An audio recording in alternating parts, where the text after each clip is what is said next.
आपने बिना तालियों के हमें कार्यक्रम का एहसास कैसे होगा।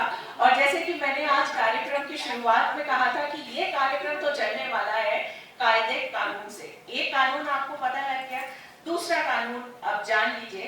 कहते हैं कि कंजूसी कभी कभी अच्छी होती है, अगर आपको पैसा जोड़ना है तो खर्चा कम कीजिए, लेकिन आज आपको कंजूसी नहीं करना है। अगर आप बहुत सारी दौलत यहाँ से बटोर के लेके जाना चाहते हैं, और वो दौलत होगी प्यार की, मोहब्बत की, खुशी की, दोस्ती की, तो जी भर के तालियां बजाइए, जी भर के, तभी मजा आएगा।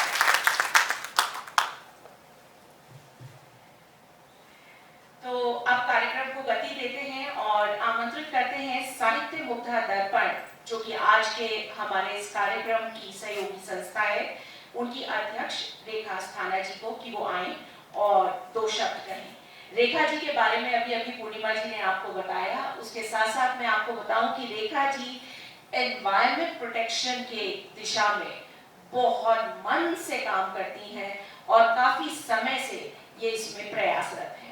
आइए रेखा जी। और एक साथ में छोटी सी, बिल्कुल, वो नियम तो सबके लिए है, वो सबके लिए है। सभी को नमस्कार करते हुए सबसे पहले तो मैं अपने को बहुत सौभाग्यशाली समझ रही हूँ कि मैं वाव इंडिया के साथ जुड़ी, और कहते हैं ना वो पारस जो है, पारस पत्थर के साथ लोहा भी मिलता है तो सोना बन जाता है। तो चलिए, हम लोहा नहीं तो पीतल थे, लेकिन हम सोना बनने की कोशिश कर रहे हैं, और इसमें किसी न किसी का हाथ होता है। कई इस जीवन में चलते हैं और वो हमको सहारा देते हैं, प्रोत्साहन देते हैं, आगे बढ़ाते हैं। तो रिटायरमेंट के बाद मेरा बहुत लोगों ने साथ दिया, और जिसमें हमारी अर्चना जी, डॉक्टर पूर्णिमा शर्मा जी, और इन्होंने हमको साहित्य में फिर स्वप्न दिखाया, और मैं तो रात को क्या दिन में भी देखने लगी। बस अब मेरा हर कार्य, प्रातः उठती हूँ तो सारे वातावरण को देखती हूँ, कोई ना कोई छोटी सी कविता रच डालती हूँ और चेक कराती हूँ तो सही पाती हूँ, मेरा सौभाग्य। तो मैं आज मंच को, सम्मानित मंच को नमन करते हुए सभी रचनाकारों को मैं बहुत नमन करती हूँ, और आज मेरा सौभाग्य है कि इतने बड़े साहित्यकारों के बीच में मैं आई हूँ। इस मंच के प्रख्यात रचनाकारों, साहित्यकारों को एक साथ देख पा रही हूँ, सुन पा रही हूँ, व उनका आशीष भी ले रही हूँ। आशीष कभी भी लिया जा सकता है, आयु में मत जाइए, आयु चाहे जितनी हो जाए, लेकिन आशीष तो मिलता ही रहेगा, छोटों से भी बड़ों से भी। तो इसके लिए मैं वाव इंडिया का हृदय से आभार व्यक्त करती हूँ, क्योंकि उनके कारण ही साहित्य मुग्धा दर्पण आज इसका काव्य गोष्ठी से जुड़ा। इसका परिणाम यह हुआ कि आज हम एक काव्य गोष्ठी रूपी महाकुंभ में विख्यात साहित्यकारों के दर्शन कर पा रहे हैं।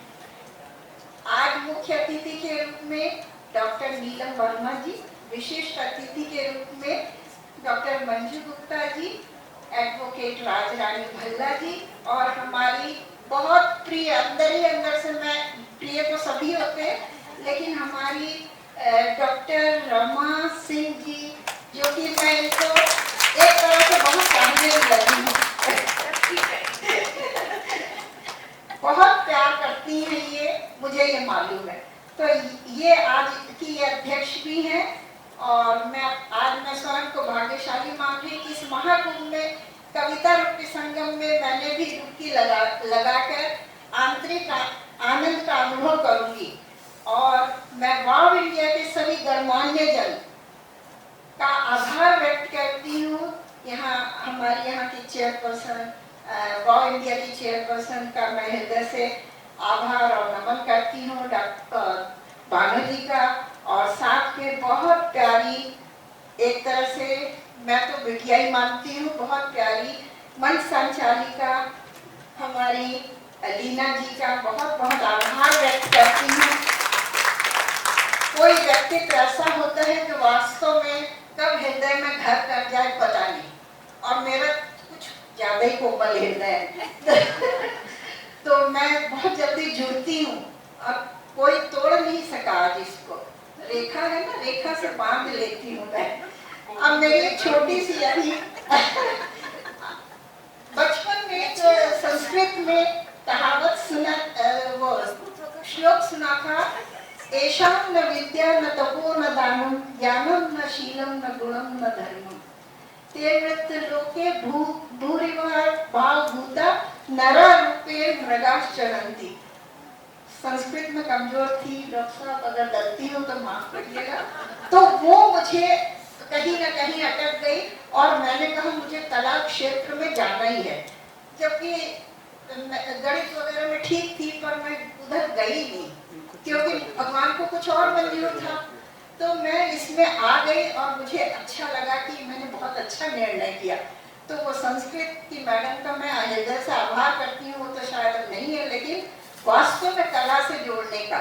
और दूसरी मतलब प्रौढ़ावस्था में अब हमारी एक और मिल गई जो हमें प्रेरित करती है आगे बढ़िए कला क्षेत्र में, डॉक्टर है। तो मैं आज छोटी सी रचना, गद्य ज्यादा लिखती हूँ पर ये छोटी सी रचना, एक कविता खुद ही रच जाती है, एक कविता खुद ही रच जाती है। तो सुनिए, मन में जब आते कोमल भाव, मन में जब उठते कोमल भाव, एक कविता गढ़ी जाती है, कलम अपने आप ही कागजों को महकाने लगती है। मन में उठते जब कोमल भाव, हर तरफ बहने लगती है, बड़ी ही सुंदर बयान, हर तरफ बहने लगती है, ठंडी ठंडी सी बयान, सुखद सुहाना सा दे जाती है।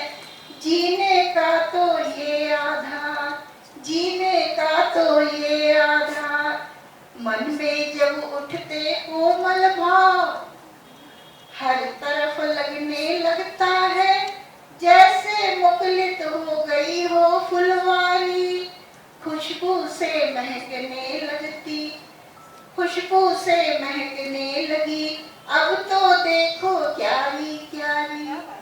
मन में जब उठते कोमल भाव, कोमल भाव के बिना कविताएं आती नहीं है।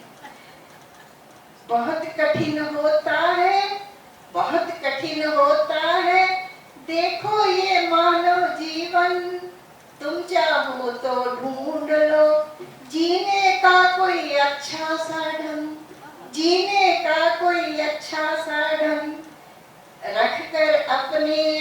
रखकर अपना सुंदर सा मन, रखकर अपना सुंदर सा मन, कला को जोड़ो तुम अपने संग, पाओगे तुम अपने भीतर भी एक अनूठा परिवर्तन, एक अनूठा परिवर्तन। देखिए, हम चाहे जितना भी आगे बढ़ जाए ना, एक सच्चे इंसान और मानव के पूरी पृथ्वी के प्रति अगर संवेदित हो गए, उस दिन अपने को सफल मानेंगे, वो मानव जीवन का सच्चा रूप होगा। तो इसी के साथ मैं सभी